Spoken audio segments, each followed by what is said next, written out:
माझी टोळी थांबली गँग माझ्या करता चेज आणि कॉप्स मानकी डॉन लवकर रॅप सोडतो वन एक खाजवा सांबाटाला हेट करतो आणि एक गाण्याची नाटक माझी टोळी थांबली गँग माझ्या करता चेज आणि कॉप्स मानकी डॉन लवकर रॅप सोडतो वन एक खाजवा सांबाटाला हेट करतो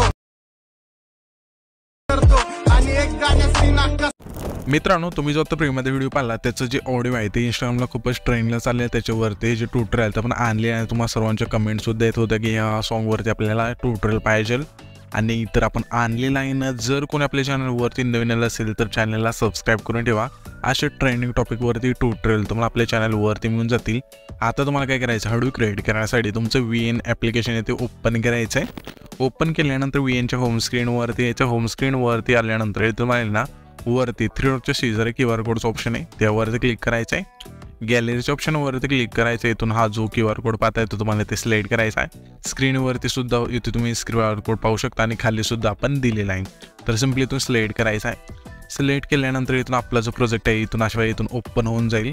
हा जो प्रोजेक्ट आहे ते ओपन झालेला सिम्पली आता काय करायचं आपल्याला इथून डाउनलोड करून घ्यायचं आहे। इथे ना तुम्हाला यूज टेम्पलेटच्या जागेवरती इथे तुम्हाला डाउनलोडचं ऑप्शन मिळून जाईल त्यावरती क्लिक करायचं आहे। डाउनलोड झाल्यानंतर इथून तुम्हाला आता यूज टेम्पलेटचं ऑप्शन मिळून जाईल। सिम्पली आता यूज टेम्पलेटवरती क्लिक करायचं आहे। त्याच्यानंतर इथून तुमचे जे फोटोज ते इथून सिलेक्ट करायचे आहेत। तर मी काय करतो इथून फोटो सिलेक्ट करून घेतो। तर इथे आपले 20 फोटो लागायचे आहेत। पण तुम्ही प्रीमध्ये पाहिलं असेल की आपण नाही ना 5च फोटो इथून यूज केले तर रिपीटमध्ये ते कसे करायचे तुम्हाला इथे सांगतो मी। तर पहिल्यांदा आपण हे फोटो जे आहेत 20 इथून सिलेक्ट करून घेऊया, त्याच्यानंतर पुढची प्रोसेस बघूया।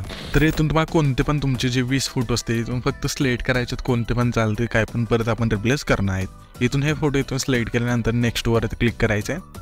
त्याच्यानंतर इथून आता आपल्याला काय करायचं, पहिले जे 5 फोटो आहेत आपले सेम टू सेम इथून ॲड करायचे, म्हणजे 5च फोटो पुन्हा आपल्याला रिपीट करत नाहीच्या शेवटपर्यंत। तर ते कसे ॲड करायचे तुम्हाला एकदा सांगतो। तर हा जो आपला पहिला फोटो इथून परफेक्ट आपण ॲड केला आहे। दुसरा फोटो इथून तुम्ही बघू शकाल की इथून हा पण फोटो इथून परफेक्ट ॲड केला आहे। तिसरा फोटो इथून आपण हा जो आहे हेच आपण म्हणजे पहिले जे 5 फोटो इथून आपण परफेक्ट इथून ॲड केले। तर हा जो आपला 5वा फोटो आहे तो आपण चेंज करूया। त्या लेअरवरती क्लिक करायची, ही जी 5वी लेअर आहे त्यावरती क्लिक केल्यानंतर रिप्लेसचं ऑप्शन मिळून जाईल त्यावरती क्लिक करायचं आहे आणि इथून तुमचा जो फोटो असेल इथून सिलेक्ट करायचा अशा प्रकारे। इथून सिलेक्ट केल्यानंतर इथून फोटो इथून ॲड होऊन जाईल। त्याच्यानंतर इथून 6वा फोटो आहे, आता त्याला आपल्या पुन्हा जो आपला पहिला फोटो इथून ॲड केला आहे तोच इथून सिलेक्ट करायचा अशा प्रकारे। तर इथून ॲड केल्यानंतर आपल्या 7वा फोटोसुद्धा आपल्याला आहे ना जो आपण दुसरा ॲड केला तो इथून ॲड करूया। आणि इथून जर तुमचा फोटो नीट नसेल बसला अशा प्रकारे बसला तर ते तुम्ही कसं करू शकता, त्या फोटोवरती क्लिक करायचं, क्रॉपचं ऑप्शन आहे त्यावरती क्लिक करायचं आणि ही जी बॉक्स आहे इथं फक्त फोटोच्या म्हणजे चेहरा जो तुमचा असेल त्याला सिलेक्ट करायचा आणि बरोबरची नाही त्यावरती क्लिक करायचं आहे। अशा प्रकारे आता इथून जे पण पुढचे फोटो असतील ते तुम्हाला इथून रिपीट करत ॲड करत जायचं शेवटच्या फोटोपर्यंत। त्याच्यानंतर इथून आपला जो हा व्हिडिओ इथून क्रिएट होऊन जाईल। क्रिएट हा व्हिडिओ झाल्यानंतर तुम्हाला आता सेव्ह करण्यासाठी वरती जो एक्सपोर्टचा ऑप्शन आहे त्यावरती क्लिक करायचं आहे। जी पण क्वालिटी इथून तुम्हाला तुमच्या व्हिडिओची ठेवायची इथून सिलेक्ट करायची आणि सिम्पली एक्सपोर्टवरती क्लिक करायचं। त्याच्यानंतर इथून तुमचा व्हिडिओ एक्सपोर्ट होऊन जाईल।